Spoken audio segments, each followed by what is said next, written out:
आज हम class 9th का चैप्टर फर्स्ट करेंगे जिसका नाम है संख्या पद्धति। संख्या पद्धति चैप्टर करने से पहले इस चैप्टर के बारे में कुछ बेसिक नॉलेज ले लेते हैं। तो चलिए शुरुआत करते हैं प्राकृत संख्याएं से। प्राकृत संख्याएं इंग्लिश में बोलते हैं नेचुरल नंबर्स। प्राकृत संख्याओं को लेटर एन से डिनोट किया जाता है। 1, 2, 3, 4, 5, 6 और इसी प्रकार अनंत तक सभी संख्याएं प्राकृत संख्याएं कहलाती है। 1 से स्टार्ट होकर अनंत तक सभी संख्याएं प्राकृत संख्याएं कहलाती है। अब बात करें पूर्ण संख्याओं की, तो पूर्ण संख्याएं इंग्लिश में बोलते हैं होल नंबर्स। पूर्ण संख्याओं को लेटर डब्ल्यू से डिनोट किया जाता है। 0, 1, 2, 3, 4, 5, 6 और इसी प्रकार अनंत तक सभी संख्याएं पूर्ण संख्याएं कहलाती है। प्राकृत संख्याएं 1 से शुरू होकर अनंत तक चलती है और पूर्ण संख्याएं 0 से शुरू होकर अनंत तक चलती है। तो 1, 2, 3, 4, 5, 6 अनंत तक ये सभी संख्याएं प्राकृत संख्याएं। 1, 2, 3, 4, 5, 6 ये है प्राकृत संख्या के साथ साथ पूर्ण संख्या भी है।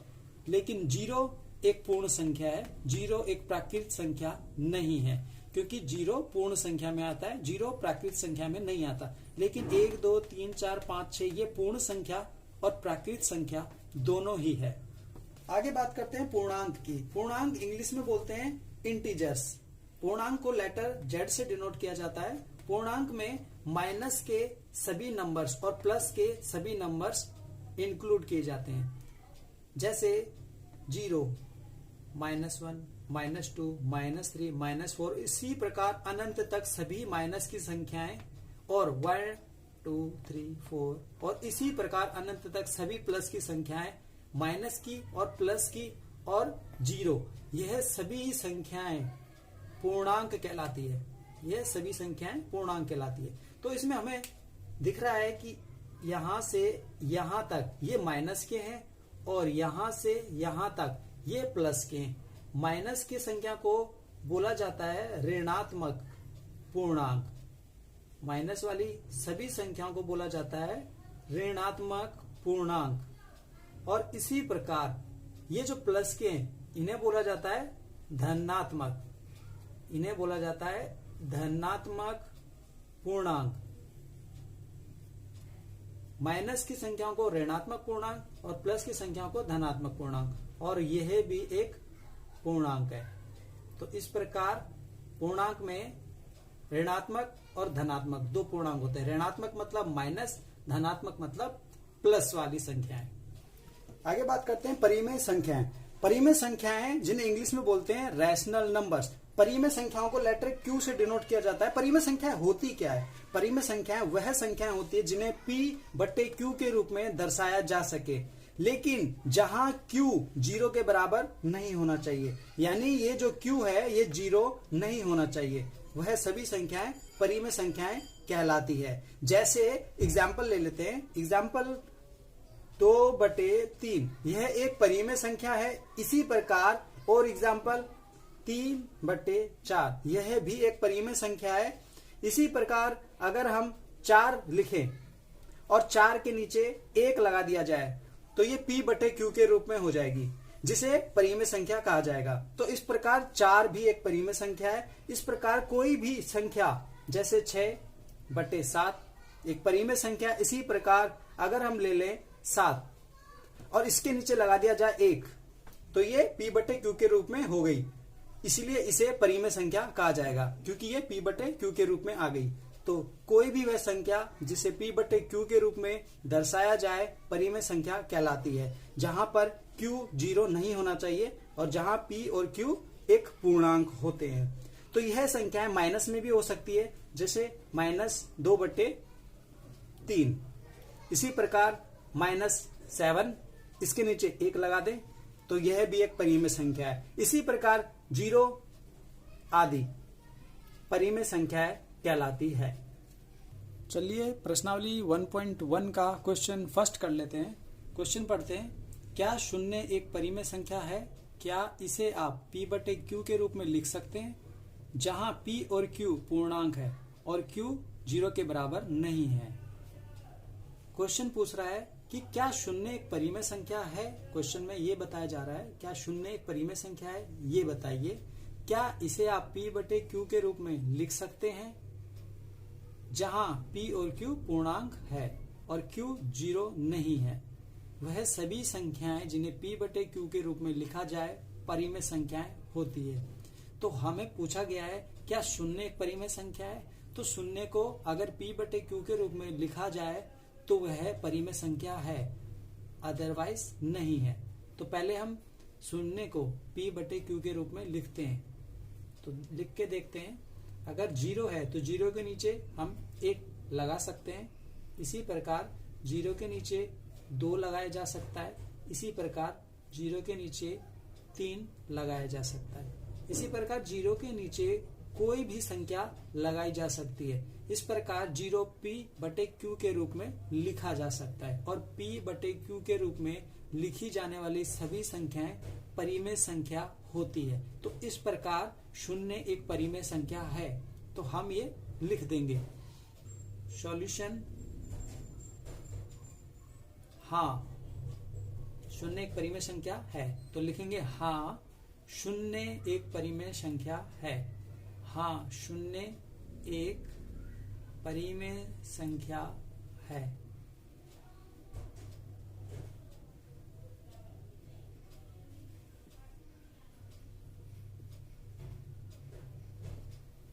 इस प्रकार ये क्वेश्चन फर्स्ट हो गया।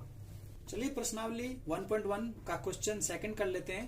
क्वेश्चन सेकंड है 3 और 4 के बीच 6 परिमेय संख्याएं ज्ञात कीजिए। 3 और 4 के बीच में 6 परिमेय संख्याएं निकालनी है। तो कैसे निकालेंगे, किन्हीं भी दो संख्याओं के बीच परिमेय संख्याएं अपरिमित रूप से अनेक निकाली जा सकती है, लेकिन इस क्वेश्चन में पूछा गया है 3 और 4 के बीच 6 परिमेय संख्याएं निकालनी है। तो हम 6 परिमेय संख्याएं निकालते हैं। परिमेय संख्याएं क्या होती है, जिन्हें P बटे Q के रूप में लिखा जा सके वह सभी संख्याएं परिमेय संख्याएं होती है। 3 और 4 के बीच 6 परिमेय संख्याएं कैसे निकालेंगे, 3 और 4 के बीच 6 परिमेय संख्या निकालनी है। तो पहले 3 लिखिए, 6 निकालनी है तो आपको 6 और 1 7, 6 में 1 प्लस कर देना है। आपको जितनी परिमेय संख्या निकालनी है उसमें 1 प्लस कर दीजिए। तो 6 और 1 7, और 7 से ऊपर और नीचे गुणा कर दीजिए। 3 को ऊपर और नीचे एक ही संख्या से गुणा कर देंगे, 7 से ऊपर 7 से नीचे। ये 7 कहां से लिया, 6 परिमेय संख्या निकालनी है तो 7 से ऊपर गुणा करना है, 7 से नीचे। अगर इसी क्वेश्चन में पूछा गया होता कि 3 और 4 के बीच 5 परिमेय संख्या निकालिए, तो 5 में 1 प्लस करके 6 से ऊपर और 6 से नीचे ऐसे गुणा किया जाएगा। तो अब इसको गुणा कर लेते हैं। 3 और 7 को गुणा करेंगे तो 21, और नीचे आएगा 7, क्योंकि जिसके नीचे कुछ नहीं होता 1 लगाया जा सकता है। तो 1 और 7 को गुणा करेंगे तो 7 आएगा। इसी प्रकार 4, इसको भी ऊपर 7 और नीचे 7 इस प्रकार गुणा करेंगे। तो इसको गुणा करेंगे 7 और 4 आएगा 28, और 1 और 7 को अगर गुणा करेंगे तो 7 एकम 7। अब इन दोनों के बीच में 6 परिमेय संख्याएं निकल चुकी है, तो हम लिख देंगे। तो लिखेंगे किस प्रकार, इस प्रकार लिखेंगे 3 और 4 के बीच 6 परिमेय संख्याएं इसके और इसके बीच में 6 परिमेय संख्याएं। तो 21 के बाद 22 बटे 7, ऐसे आगे चलेंगे 23 बटे 7, ऐसे ही आगे चलते रहेंगे 24 बटे 7, 25 बटे 7, 26 बटे 7, 27 बटे 7। अब हम देखें तो 1 2 3 4 5 6 परिमेय संख्याएं निकल गई, और क्वेश्चन में पूछा गया था 6 परिमेय संख्याएं निकालिए। तो इस प्रकार आंसर लिखना है। 21 बटे 7 नहीं लिखना, 21 और 28 के बीच में बोला है, तो आपको 21 बटे 7 और 28 बटे 7 नहीं लिखना, इनके बीच की संख्याएं लिखनी है। 22 बटे 7, 23 बटे 7, 24 बटे 7, 25 बटे 7, 26 बटे 7 और 27/7। प्रश्नावली 1.1 का क्वेश्चन थर्ड करने जा रहे हैं हम। क्वेश्चन थर्ड में लिखा है 3/5 और 4/5 के बीच 5 परिमेय संख्याएं ज्ञात कीजिए। 3/5 एक परिमेय संख्या है, 4/5 भी एक परिमेय संख्या है। इन दोनों के बीच में 5 परिमेय संख्याएं ज्ञात कीजिए। तो जैसे हमने क्वेश्चन सेकंड करा था वैसे ही बिल्कुल क्वेश्चन थर्ड भी होगा, तरीका बिल्कुल वही रहेगा। सॉल्यूशन कैसे करना है, 3/5 और 4/5 के बीच में अगर 5 परिमेय संख्याएं बोला है तो हमने जैसे क्वेश्चन सेकंड में बताया था कि अगर 5 परिमेय संख्याएं निकालनी है तो 6 से गुणा करना है। 3/5 को गुणा करना है 6 से, ठीक है। 5 + 1 करेंगे तो 6 आएगा। तो 6 से ऊपर गुणा, 6 से नीचे गुणा। क्योंकि 5 परिमेय संख्या निकालने के लिए बोला है तो हम 6 से गुणा करेंगे। अगर 4 परिमेय संख्या निकालने के लिए बोलता तो 1 प्लस करके 5 से ऊपर गुणा करते, 5 से नीचे। अगर यहाँ बोला होता आप 10 परिमेय संख्याएं ज्ञात कीजिए तो आप 11 से ऊपर गुणा करेंगे, 11 से नीचे गुणा करेंगे, यानी 1 प्लस करके आप ऊपर और नीचे गुणा कर देंगे।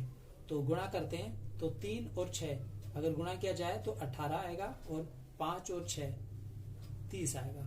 इसी प्रकार 4/5 को भी उसी संख्या से गुणा करना है, 6 से ऊपर और 6 से नीचे, जैसे इधर किया। तो 4 6 24, 6 5 30। अब इन दोनों के बीच की 5 परिमेय संख्याएं हमें लिखनी है। तो लिखनी किस प्रकार है, लिखनी इस प्रकार है 3/5 और 4/5 के बीच 5 परिमेय संख्याएं।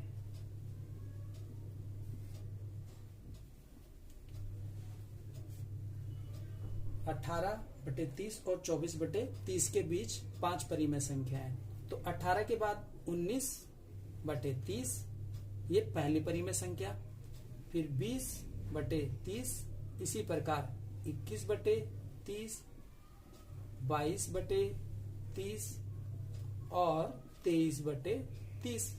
इसके बाद 24/30 नहीं लिखना, क्योंकि 24/30 और 18/30 के बीच की 5 परिमेय संख्या बोला है और ये 5 हम निकाल चुके हैं।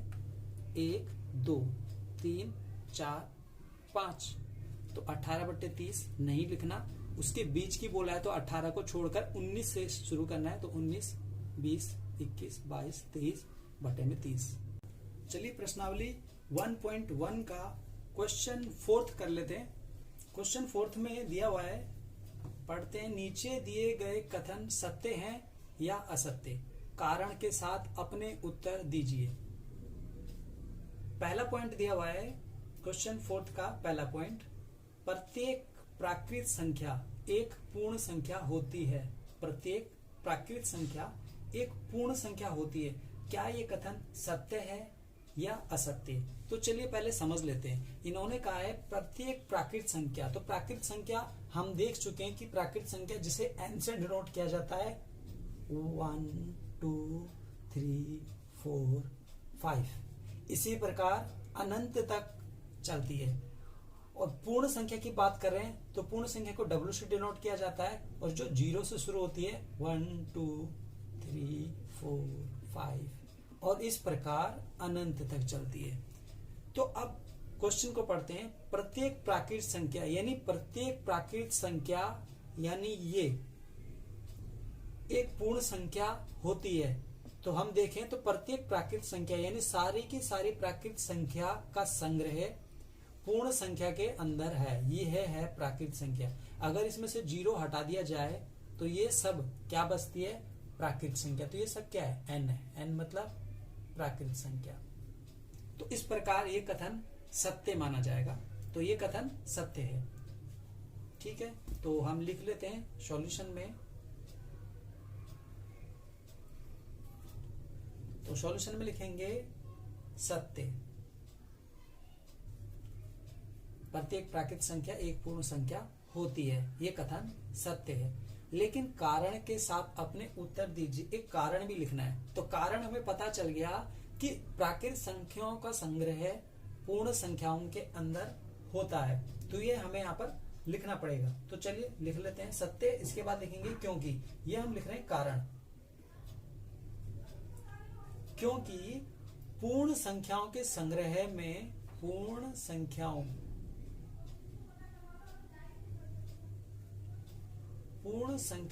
के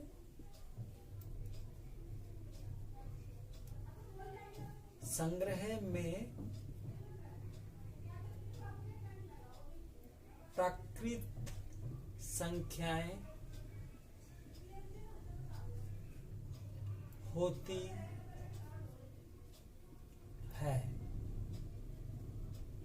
इस प्रकार कथन सत्य है। लेकिन क्योंकि इस क्वेश्चन में पूछा गया है कि कारण भी लिखिए, तो इसलिए हमने कारण लिख दिया। कारण यह है क्योंकि पूर्ण संख्याओं के संग्रह में, यानी इस पूर्ण संख्याओं का जो संग्रह है, संग्रह मतलब होता है समूह, इस समूह में प्राकृत संख्याएं होती है। तो पूर्ण संख्याओं के इस संग्रह में ये पूरी की पूरी प्राकृत संख्याएं, तो प्रत्येक प्राकृत संख्या पूर्ण संख्या होती है।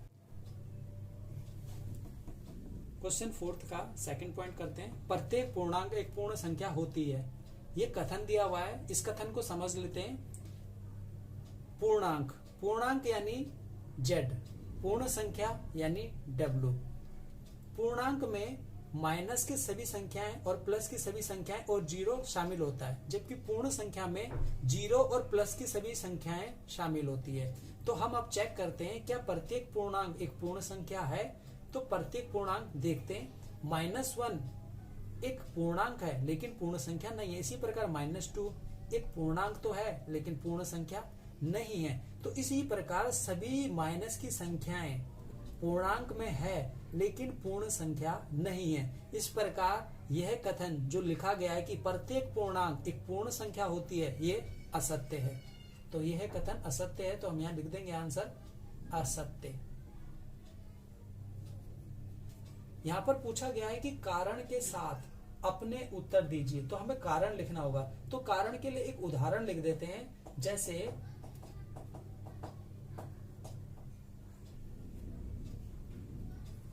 उदाहरण के लिए हम लिख देते हैं -4 एक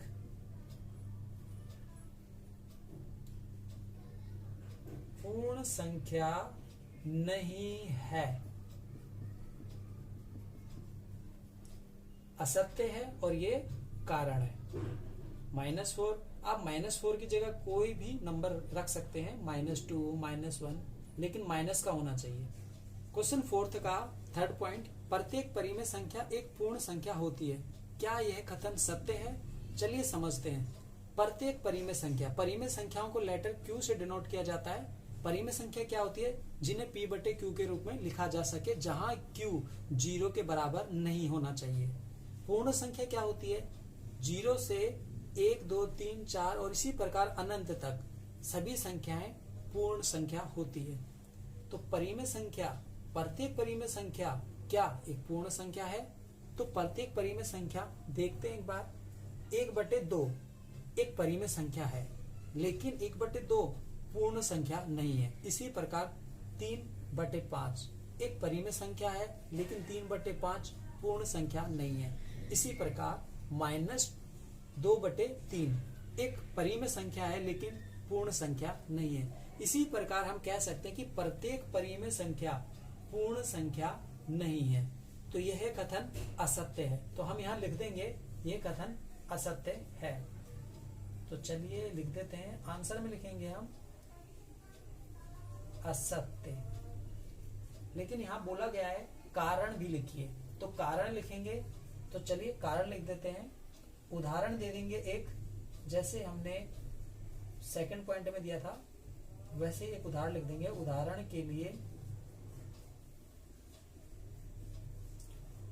कोई भी एक संख्या लिख देंगे, जैसे 1/2। 1/2 एक पूर्ण संख्या नहीं है। इस प्रकार कारण लिख देंगे। 1/2 की जगह आप कोई भी एग्जाम्पल रख सकते हैं, जैसे 3/5 -2/3 कुछ भी रख सकते हैं।